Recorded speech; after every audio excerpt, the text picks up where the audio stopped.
I wasn't supposed to open the door, but when I heard my dead wife's voice whispering through the keyhole, I did it anyway.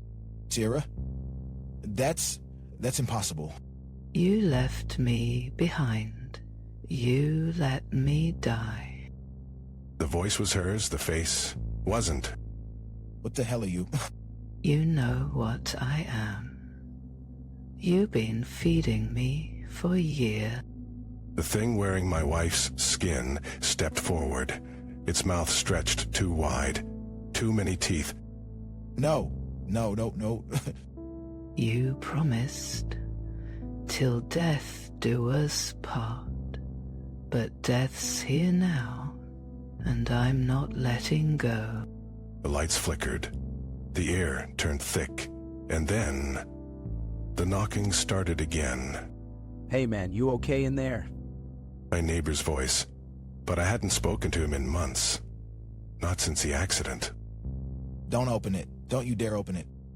Open what? Dude, your front door's wide open. My blood froze.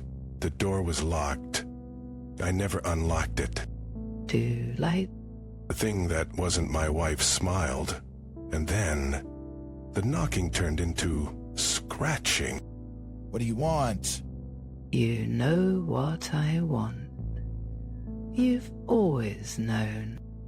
The scratching grew louder, closer, like something dragging itself up the hallway. Seriously, man, you're freaking me out. But when I looked through the peephole... Huh? My neighbor wasn't standing there. Then who the hell was knocking? The same thing that's been knocking every night. The same thing you've been ignoring. The scratching stopped. Silence. Then a single wet thud against the door.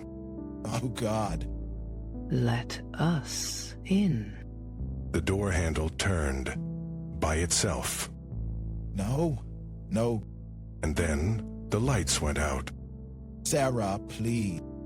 It's too late for please. The air turned icy. My breath came out in white puffs. Dude, answer me. What's going on in there?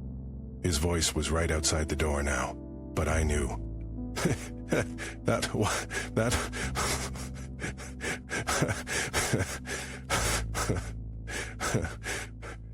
That wasn't my neighbor. You're not real. None of this is real. Oh, it's real. You just never wanted to see it.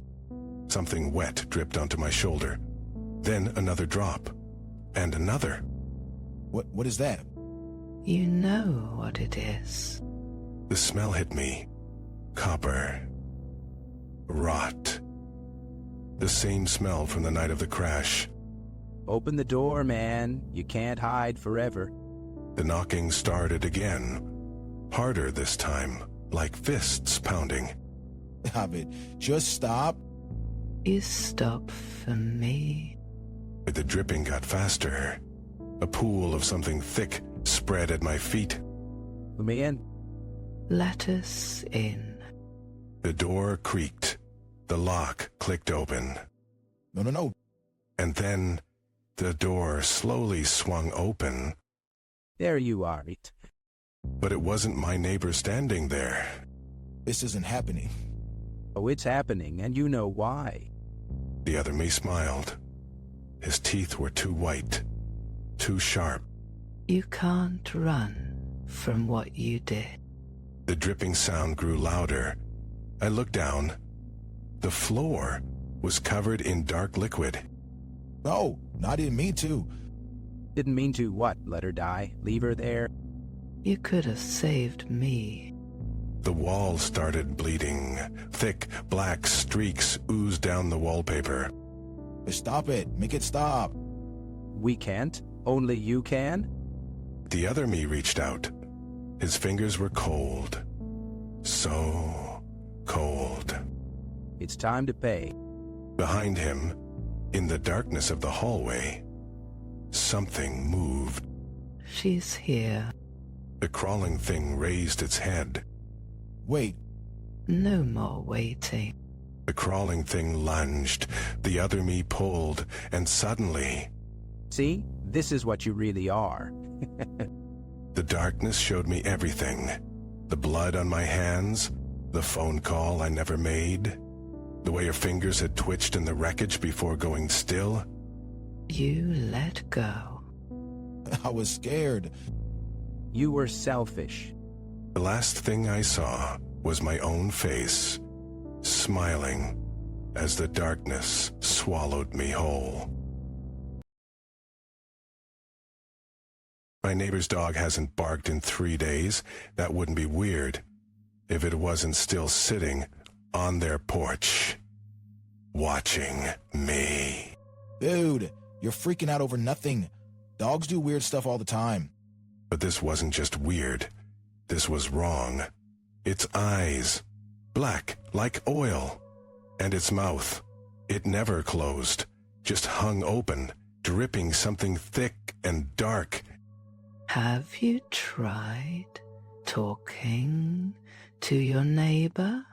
Maybe the dog's sick. I knocked. No answer. But through the window I saw something move. Something too tall to be human. Okay, now you're just messing with me. The dog stood up.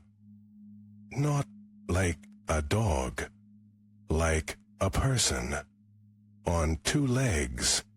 And it smiled.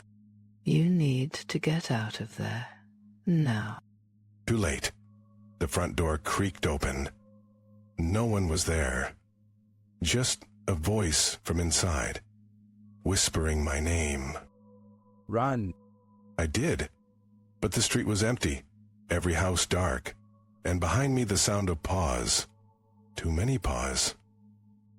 What do you mean, too many? Like 100, clicking against the pavement, getting closer. Don't look back. Just keep moving. I didn't look, but I didn't need to. I could feel its breath on my neck, hot, rotten. And then it spoke. What did it say? It said, What the hell does that mean? I don't know, but the streetlights flickered, and in the flashes, I saw them. Dozens of them, standing in the shadows, all staring, all smiling. Get inside somewhere. Anywhere. I sprinted for the nearest house, pounded on the door. No answer. The windows were blacked out. And then, the knob turned on its own. Don't go in there. I had no choice. The things behind me were getting closer. I stepped inside. The air was thick, like breathing in wet fur. What's in there? At first, nothing. Just an empty living room. Then, the floor creaked. Upstairs, something heavy, dragging itself. You need to hide. Now. I ducked into a closet, held my breath. The footsteps stopped right outside. The doorknob jiggled. Don't make a sound. Dead. A whisper. Right against the door. I can smell your fear. Screw this. Break out. Run. I kicked the door open. Nothing there, but the front door was gone. Just a wall.